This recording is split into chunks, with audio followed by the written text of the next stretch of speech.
நம்முடைய கர்த்தராக இருக்கிற இயேசு கிறிஸ்துவுக்குள் மிகவும் பிரியமான அன்பு சகோதர சகோதரிகளே, இந்த நாளிலே உங்களுக்கு கொடுக்கப்படுகிற ஒரு முக்கியமான ஒரு செய்திப்பா.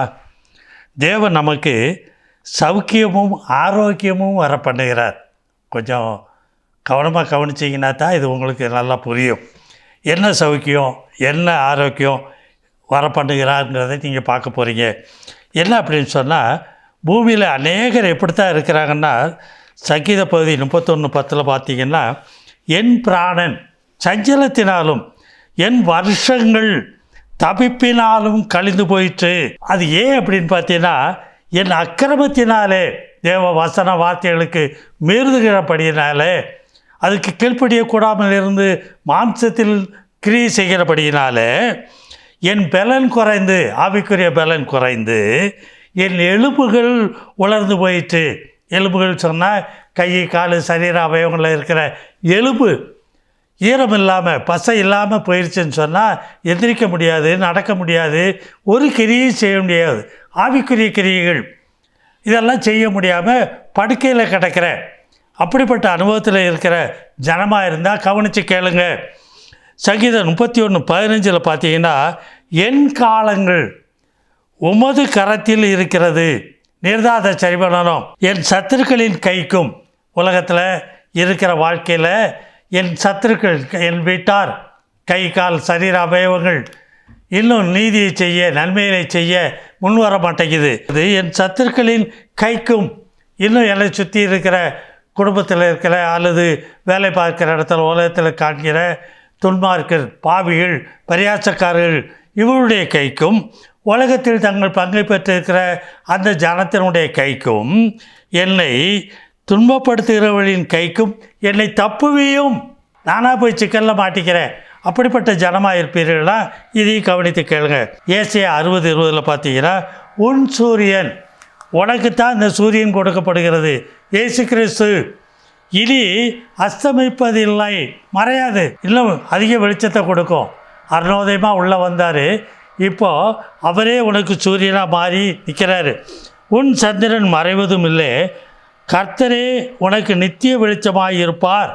அப்படி உள்ள நித்திய வெளிச்சத்தில் வந்துட்டாரு சொன்னால், துக்க நாட்கள், உன்னுடைய துக்க நாட்கள் முடிந்து போகும்னு சொல்கிறார். இதைத்தான் நம்ம பார்க்க போகிறோம், எப்படி இந்த துக்க நாட்கள்லாம் முடிந்து போக போகுதுன்னு சொல்லி. எரேமியா தீர்க்கதரிசன புஸ்தகத்தில் 33:6 இதோ நான் அவர்களுக்கு சௌக்கியமும் ஆரோக்கியமும் வரப்பண்ணி, சௌக்கியம் வேற ஆரோக்கியம் வேற, அவர்களை குணமாக்கி அவருக்கு பரிபூர்ண சமாதானத்தையும் சத்தியத்தையும் வெளிப்படுத்துவேன். உள்ளான மனுஷன்ல முதல்ல உள்ள, அப்பதான் உன் பாவங்கள் அகற்றப்படும், அக்கிரமங்கள் மீறுதல்கள் எல்லாம் மன்னிக்கப்படும். அதுக்கு பிறகுதான் நீங்கள் பரிசுத்தத்துக்குள்ளே வாரீங்க. அப்பொழுதுதான் உன் சரீர பிரகாரமாக உண்டாயிருக்கிற வியாதி, சரீர பாவமாக உண்டாயிருக்கிற வாதைகள், பாவத்தின் நிமித்தம் வந்த சாபங்கள் எல்லாம் நீக்கப்படும்ப்பா. அதைத்தான் நீங்கள் பார்க்க போகிறீங்க. நான் அவர்களுக்கு பரிபூர்ண சமாதானத்தையும் சத்தியத்தையும் வெளிப்படுத்துவேன். எதன் நிமித்தம்? இந்த பாடுகள், உபத்திரவங்கள், வேதனைகள், துன்பைகள், வியாதிகள், மனச்சஞ்சலங்கள் எல்லாம் உனக்கு வந்ததுன்னு சொல்லி வெளிப்படுத்துவேன். இன்னும் சொல்கிறாரு ஏசாயா 26:3, உம்மை உறுதியாய் பற்றி கொண்ட மனதை உடையவன்.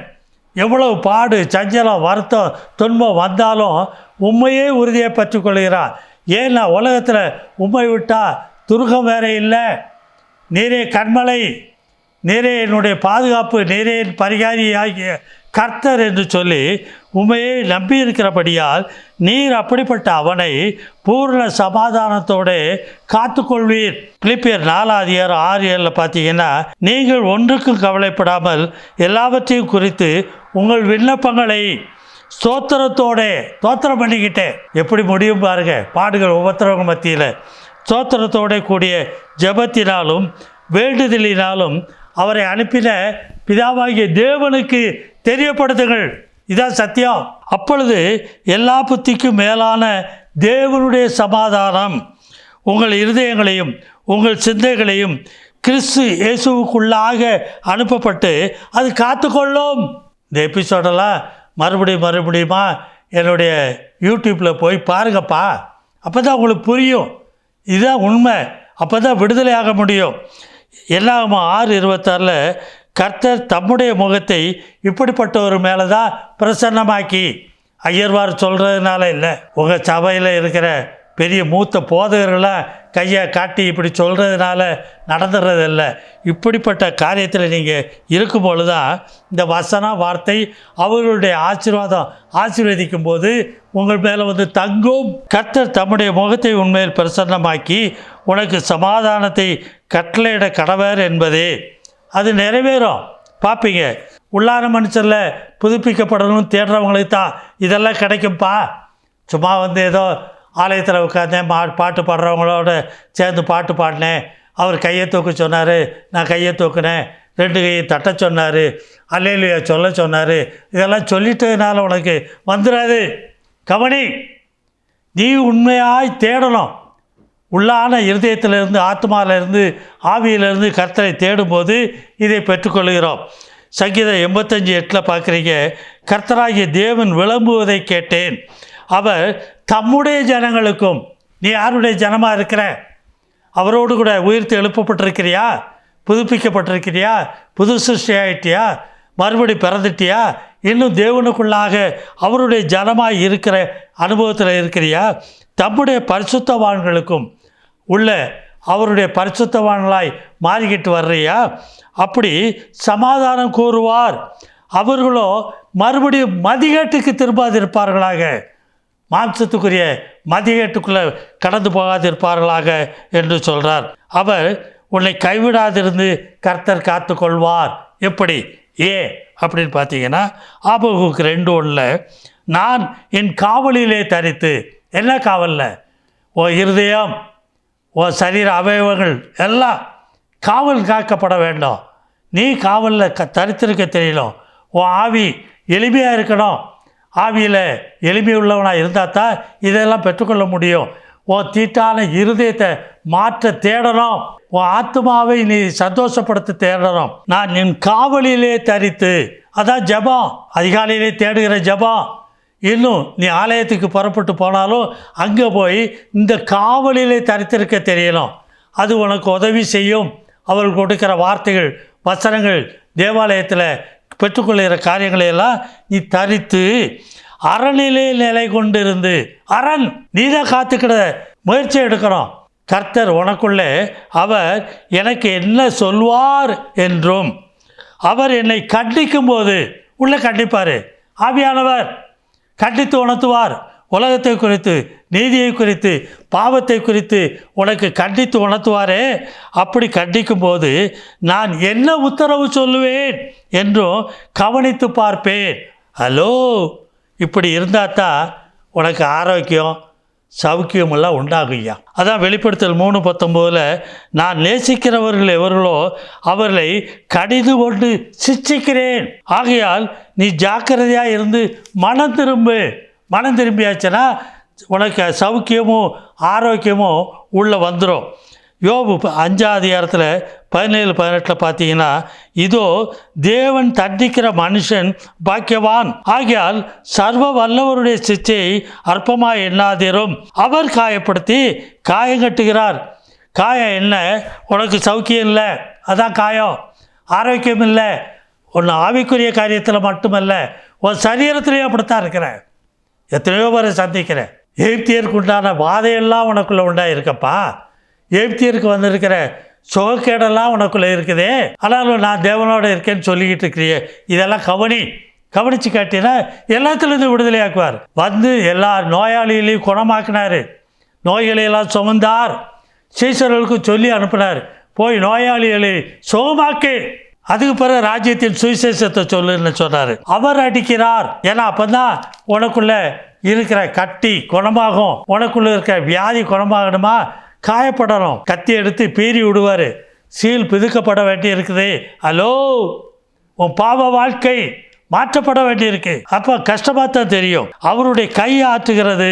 இன்னும் உபாகமத்தில் 8:5 பார்த்தீங்கன்னு சொன்னால், ஒருவன் தன் புத்திரனை சிச்சிக்கிறது போல உன் தேவனாகிய கர்த்தர் உன்னை சிச்சிக்கிறார் என்று உன் இருதயத்தில் அறிந்து கொள்வாயாக. சங்கீதம் 9:10 கர்த்தாவே உம்மை தேடுகிறவர்களை நீர் கைவிடுகிறதில்லை. கர்த்தருடைய கரம் பலமாய மேல இருக்க நினைக்காத, அவருடைய கைவிட மாட்டார். ஆதலால் உமது நாமத்தை அறிந்தவர்கள் உம்மை நம்பி இருப்பார்கள். ஏன்னா நீர் தான் பரிகாரி, வேற யாரும் இல்லை. தாய் தகப்பெல்லாம் கை விட்டுருவாங்க. சங்கீதம் 5:11 பார்த்தீங்கன்னா இப்படி உம்மில் அடைக்கல புகோர் யாவரும் சந்தோஷித்து என்னாலும் கெம்பீரிப்பார்களாக. ஏன்னா அவங்கள சுகமாக்கிடுவீர், சௌக்கியமும் ஆரோக்கியமும் வரப்படுவீர். நீர் அவர்களை காப்பாற்றுவீர். உம்முடைய நாமத்தை நேசிக்கிறவர்கள் உண்மையிலே களி கூறுவார்களாக.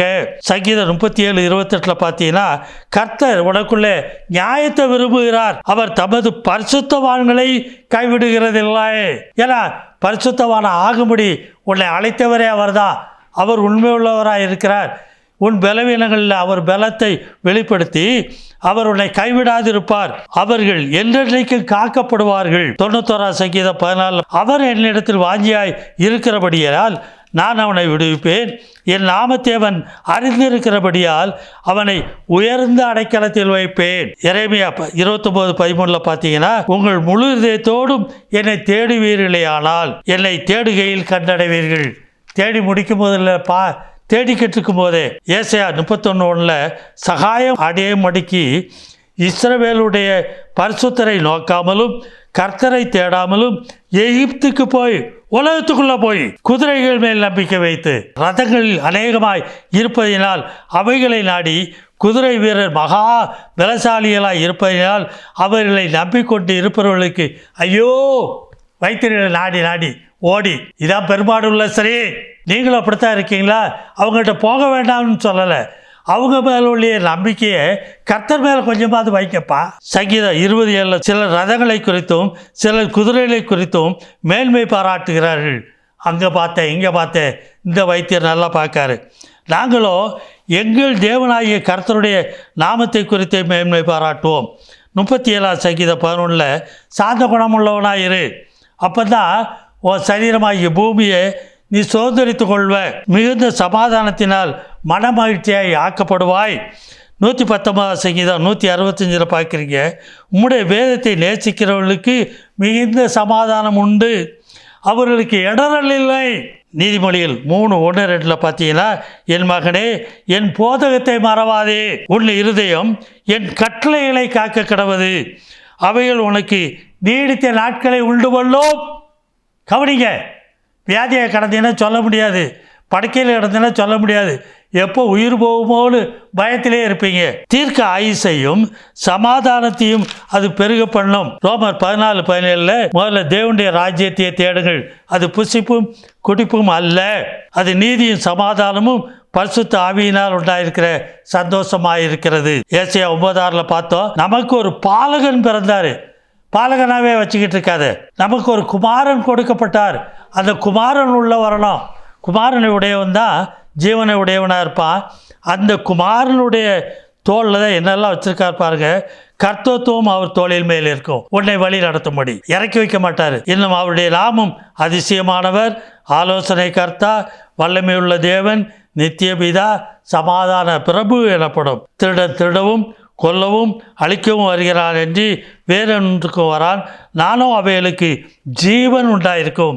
உள்ளான மனுஷனில் மட்டும் இல்லை, உன் சரீர பிரகாரமாகவும் பரிபூர்ணப்படவும் வந்தேன். இப்படித்தான் தேவனுடைய ராஜ்யத்தை நீங்கள் தேடுகிற மாத்திரமல்ல, உனக்கு சௌக்கியமும் ஆரோக்கியமும் வரப்படும் சொன்னால் முதலாவது தேவனுடைய ராஜ்யத்தையும் அவருடைய நீதியை தேடுங்க. உள்ளான மனுஷனில் முதல்ல சௌக்கியத்தையும் ஆரோக்கியத்தையும் தேடிட்டீங்கன்னா புறம்பாக இருக்கிற சரீரம் அவருடைய சரீரமாக மாறிடும். வியாதி இருக்காதுப்பா, எல்லாத்துலேருந்து விடுதலை. பாடுகள், மன கிளேசங்கள், சஞ்சலங்கள் எல்லாம் நீக்கி போட்டுருவார். ஆசீர்வாதமாக இருப்பா. ஜெபம் பண்ணுவோம். பரிசுத்தமுள்ள நல்ல பிதாவே, இந்த வேலைக்காக துதிக்கிற சோதரிக்கிறப்பா. தேவனே, நீர் இந்த பூமியில் பிறந்த நாட்களில் அப்பா நீர் எங்களுக்காக எப்படி பரிகாரியாய் ஆனீர் என்பதை அறிந்திருக்கு. எங்கள் வியாதியெல்லாம் சுமந்தீரப்பா. எங்கள் பாடுகள், உபத்திரவங்கள் எல்லாவற்றையும் நீர் சுமந்து தீர்த்தீர் என்று ஏசாயா 53 வாசிக்க கேட்கிறோம். ஆசீர்வதியப்பா.